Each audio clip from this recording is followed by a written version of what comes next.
As we saw in the previous chapter, Rurik's journey to Vinland began as an audacious dream, a search for a new life, far from the frigid lands of Greenland. Together with a small group of Vikings, he ventured into the mysterious American land, facing not only the hardships imposed by the wild nature, but also the dangers of an unknown people, the Skraelings.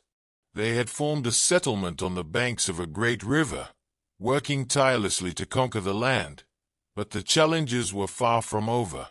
The first years were filled with intense hunting, battles against the natives, and a relentless search for resources that would guarantee the survival of the group. Rurik, with his innate ability for war and a keen instinct for nature, led his crew with skill. But the Vikings soon realized that the real threat was not the wild nature or the animals they hunted, but the Skraelings, who attacked with increasing ferocity. As the battle against the natives reached its climax, Rurik and his men found themselves in a desperate fight for survival. Their defensive line failed, and the Vikings were forced to flee into the forest, carrying only their weapons and torches. In the dense undergrowth, they tried to break away from the native village, but the Skraelings were close behind. The sound of arrows piercing the air and battle cries echoed through the forest as Rurik and his 4 men fled desperately. However, their escape did not last long. After hours of trying to escape the relentless pursuit, the group was finally surrounded. Battle became inevitable, and the immense strength of the natives overcame the resistance of the Vikings. Rurik and his men were captured and dragged to the Skraeling village, where their fate seemed sealed. Now, Rurik, with the fallen men around him, stood before a great native leader, an imposing and mysterious man, who watched his prisoners with an unsettling calm. What would happen next was uncertain, but one thing was clear. The fate of Rurik and his men lay in the hands of this leader, and the choices he made could change the course of their journey, and Vinland, forever. And it was at this point, in front of the native leader, that the previous chapter came to an end. The sounds of the forest seemed more distant now. The smoke from the fires rose into the sky, and Rurik's future was about to unfold. Rurik was on his knees, his hands tied, and the weight of his captivity seemed immense. The feeling of helplessness consumed him, but the gaze of the native leader, who watched him with disconcerting calm, did not convey the imminent threat he imagined.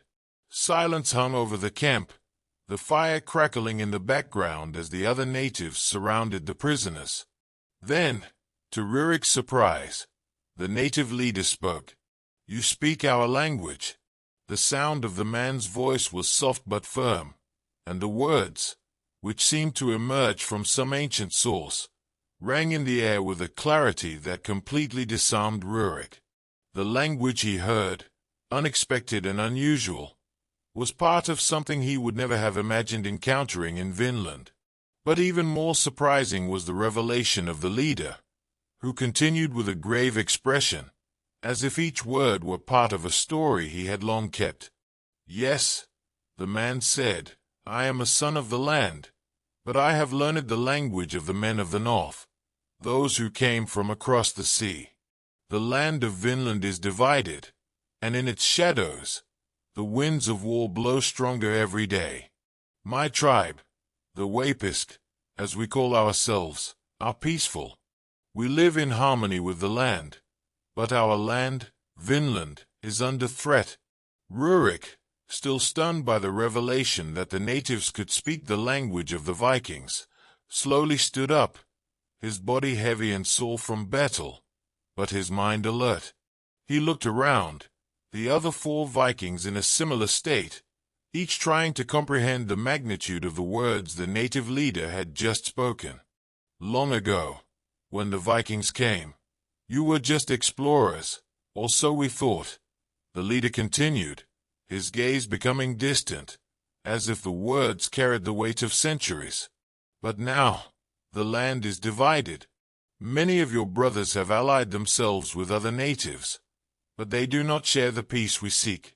They are being used as instruments of war, led by a man who, like you, came from the sea, but with a heart set on destruction. Rurik felt a chill run down his spine. Was the leader speaking of other Vikings? Natives allied with Vikings?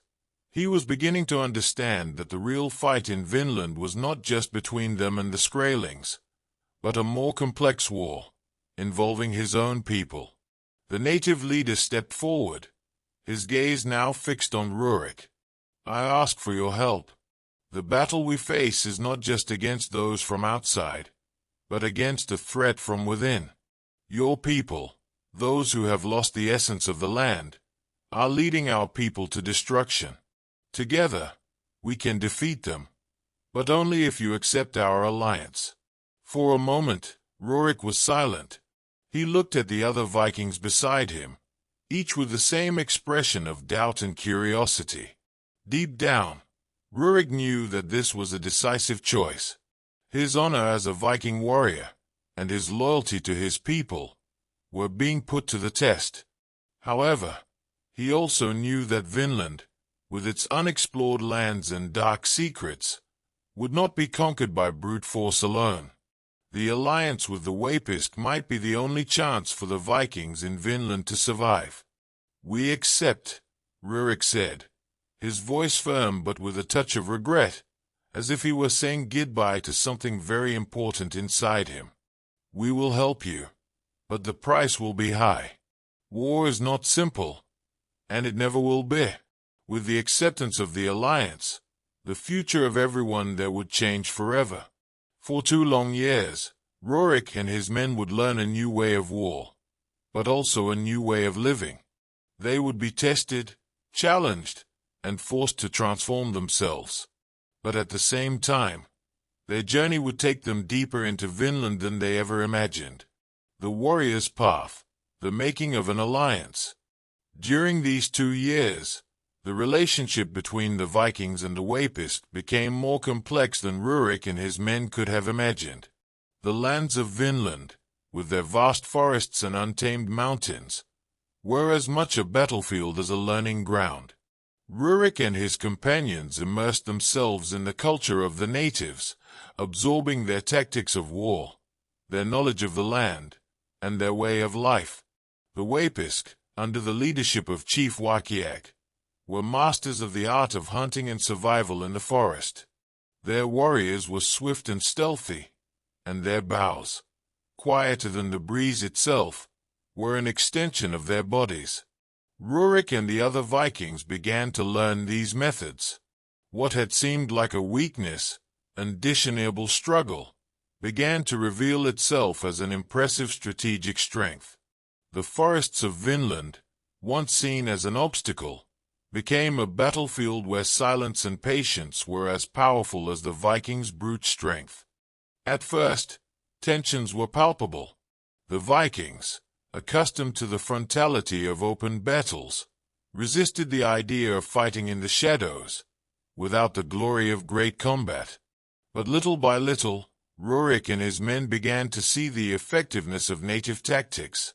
Forest patrols, traps to capture enemies, and quick ambushes became part of the Vikings' arsenal of war. In combat, Rurik learned to use the terrain to his advantage, camouflaging himself in the shadows of the trees and striking with the precision of Vinland hunters.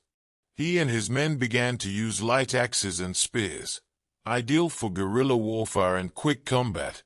While the Vikings learned, the natives also absorbed the Vikings' skills. Chief Wakiak, who was a wise leader, observed everything carefully. The Vikings' brute strength, their skill with the sword and axe, began to complement the Wapisk's agility. The two peoples became one, not only in war but also in everyday life.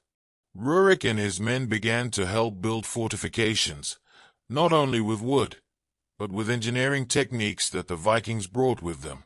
The village's defenses were reinforced, creating a wall that could withstand the attacks of any enemy. As time passed, the differences between the Vikings and the natives began to dissolve, but without losing the essence of each. The Vikings continued to worship their gods and maintain their rituals, while the natives respected these customs, sharing, however, their own gods and beliefs. This exchange of knowledge, cultures, and traditions transformed Rurik and his men, but at the same time, it ensured that they never lost their identity. War and survival were their greatest teachers.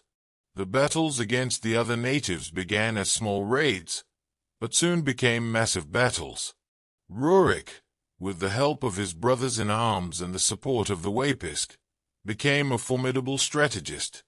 The enemy forces, commanded by a mysterious Viking named Halder, began to expand, attacking villages and spreading chaos.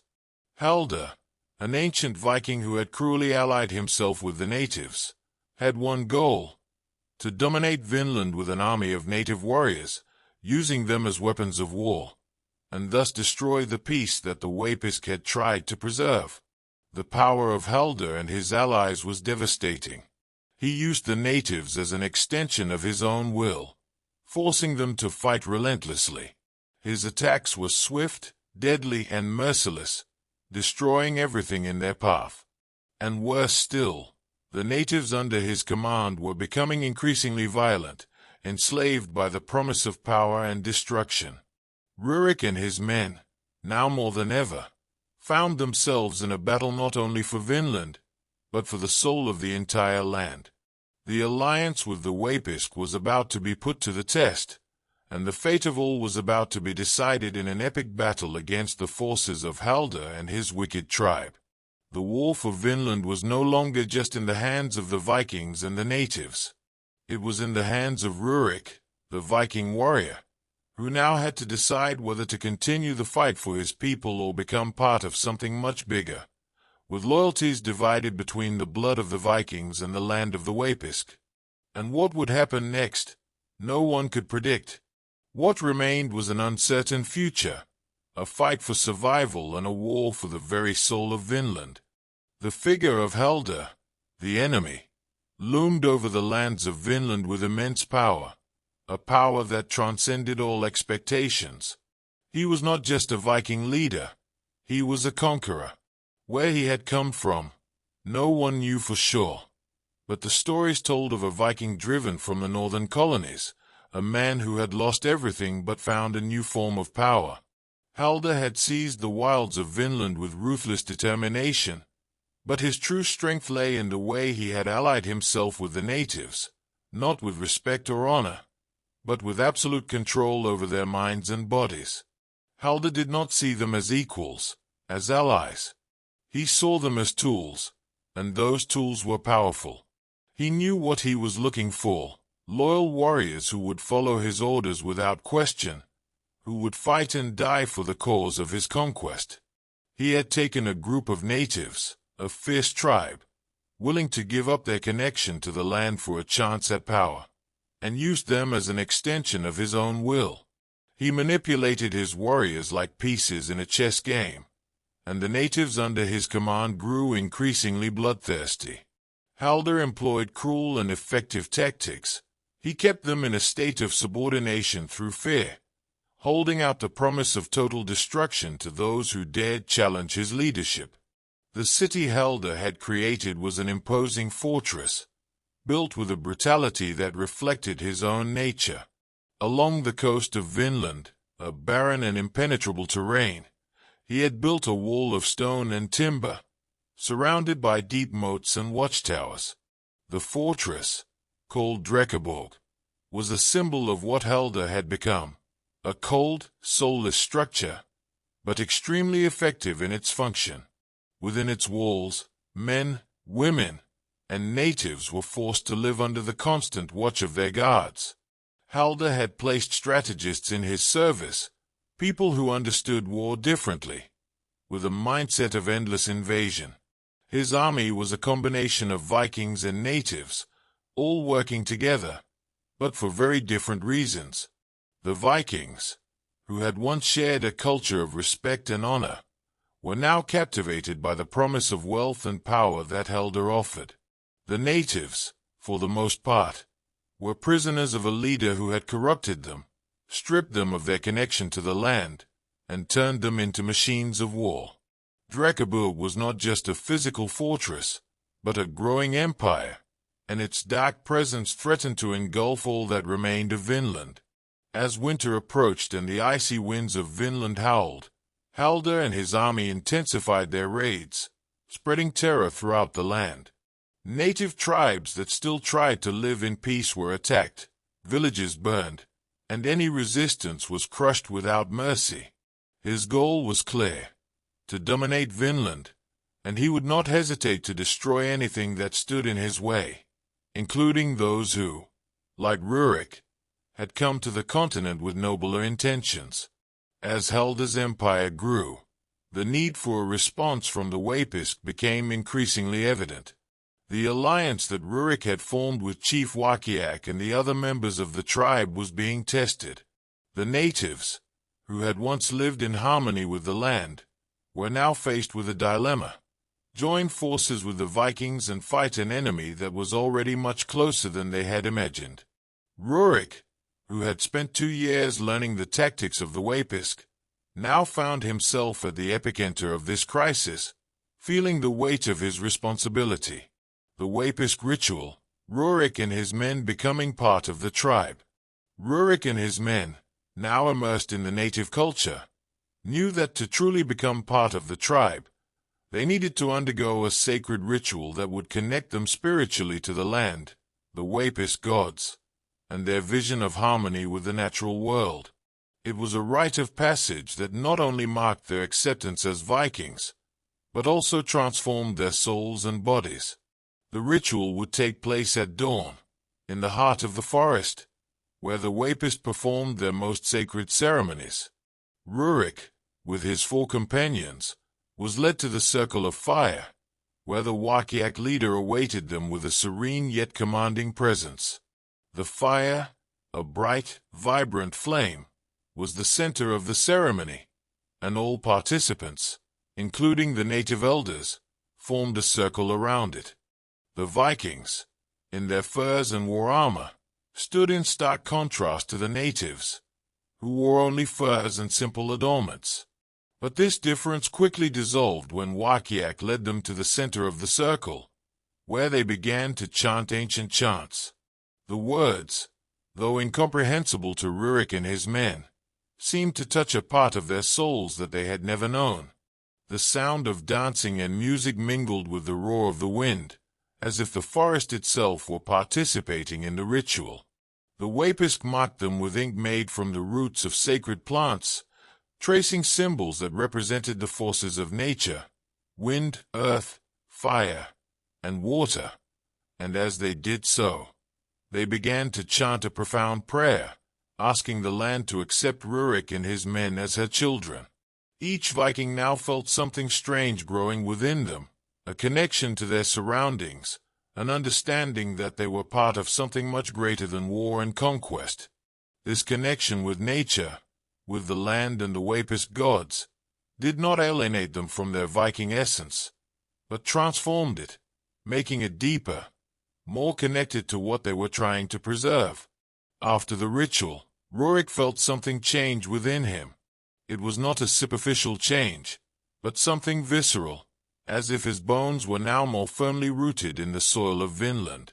He now felt the forest as an extension of his own body, and his hands, which had once been merely weapons of battle, now seemed eager to learn how to hunt and live off this land.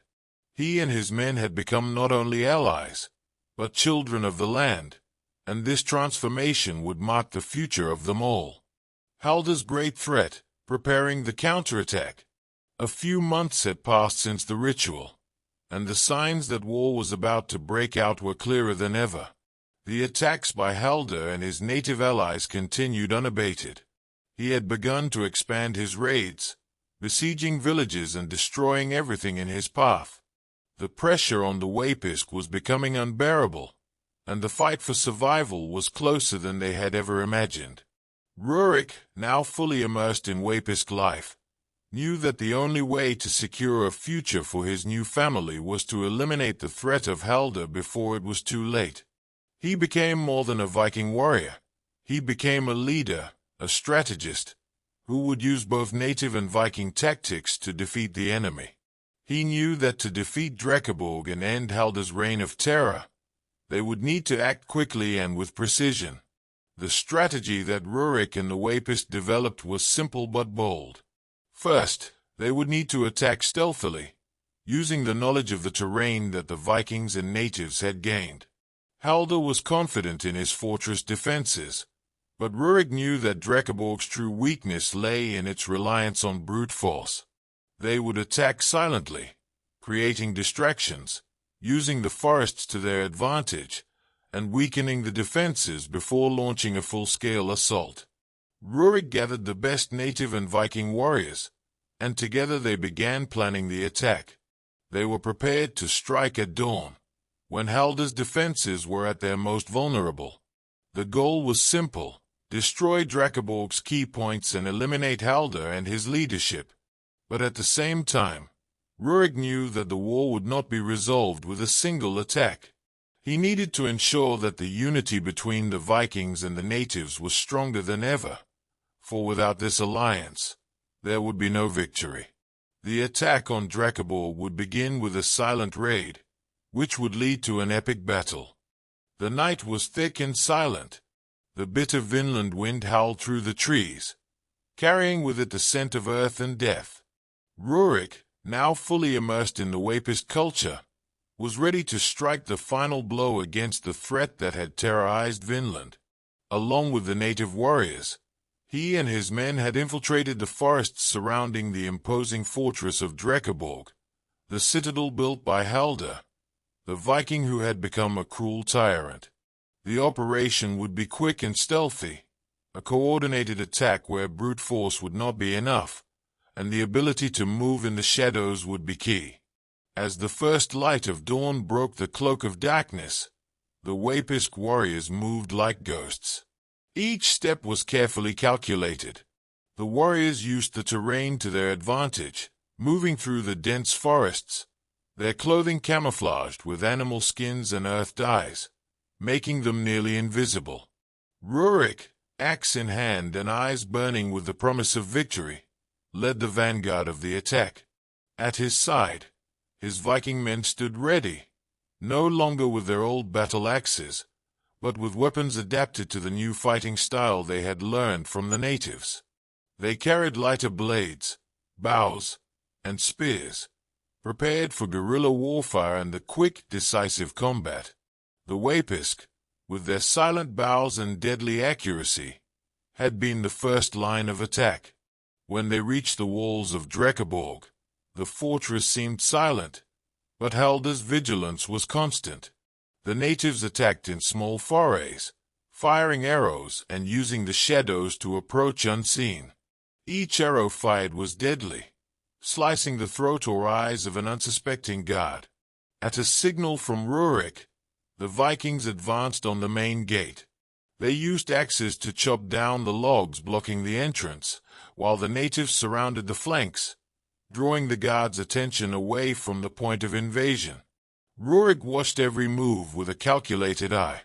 His men were organized, attacking in a coordinated fashion, as a single unit. The war that had previously seemed to be a matter of physical strength now became a precise dance of tactics and strategy.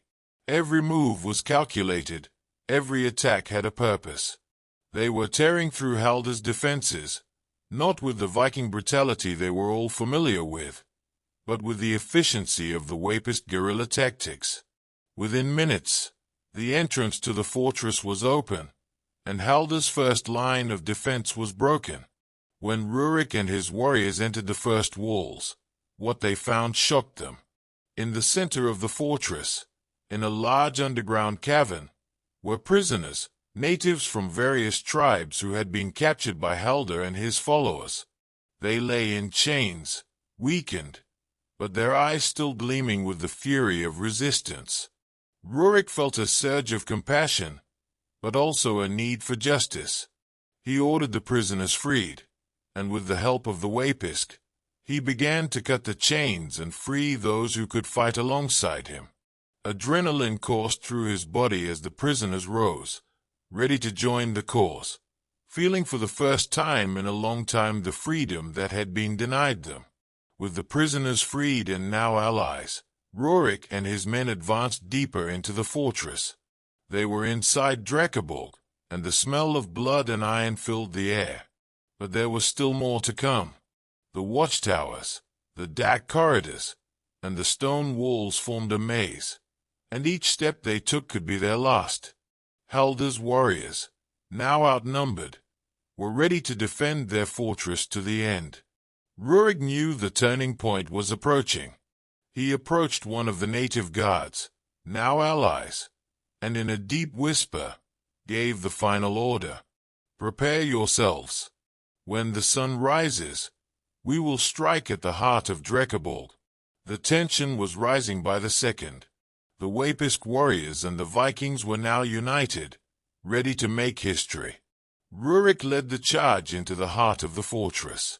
The battle was bloody, fierce, and brutal. When they reached the great hall, where Haldar usually stood, a hushed anticipation hung in the air. Rurik, staring into the room, saw the imposing leader of Drekkaborg, Haldar, standing, watching his enemies approach. What happened next was an explosion of violence. With a mighty shout, Rurik, using the language of the Wapisk, ordered his warriors to attack. The sound of battle boomed like thunder in the silence of the room. Blades sliced through the air, axes cut through flesh, and native and Viking warriors joined forces to crush Haldar's forces. Rurik, with an axe in his hands and the fury of his people burning within him, fought with an intensity that even the most seasoned Wapisk warriors began to admire. He was unstoppable, moving among his enemies with the precision of a hunter, cutting down all who dared to approach. Haldar, with his heavy armor and the presence of a leader accustomed to domination, was undeterred. He advanced on Rurik, and the two met in the center of the room. Confrontation was inevitable. The sound of clashing blades echoed through the room, and Rurik felt the weight of Haldar's axe as he blocked the blows with his own. It was a battle of titans, but as the minutes passed, the advantage was slowly shifting to Rurik. The Viking leader, weakened by arrogance and confidence in his power, began to falter. He was slower, heavier. Rurik took advantage of every opening, every flaw in Haldar's movement, until, with a war cry, he drove his axe into Haldar's chest, knocking him to the ground. The leader of Drekkaborg, who had been the source of terror in Vinland, was now dead, and the battle seemed to be over. For hours, the fight dragged on, but with Haldar's fall, the warriors of Drekkaborg began to lose morale. They were defeated, and the natives, led by the Wapisk and the Vikings, began to take over the fortress. The chaos had finally been defeated. After the victory, Rurik and his allies gathered in the main hall of the fortress. The Wakiak leader, his gaze grave, approached Rurik. "You have done what must be done," he said. "Your courage and wisdom are no longer those of a Viking warrior. You are now a leader of all the peoples of Vinland. You will be our king." With these words, Rurik faced an even greater choice. The chaos of Drekkaborg was over, but a new era was beginning. He accepted the weight of the crown, knowing that his fight for the unity of Vikings and natives was only just beginning. The fortress, now in his hands, would cease to be a symbol of oppression and become a beacon of hope, where all, no matter their background, could come together and prosper. Rurik, the first great king of Vinland, had emerged from the shadows of war, and now he would rule a kingdom that would be forged with wisdom, courage, and unity. The future of Vinland was in his hands, and the story of his land was now truly beginning. Did you like this story? Subscribe to the channel and turn on notifications so you don't miss the next epic sagas. The journey continues.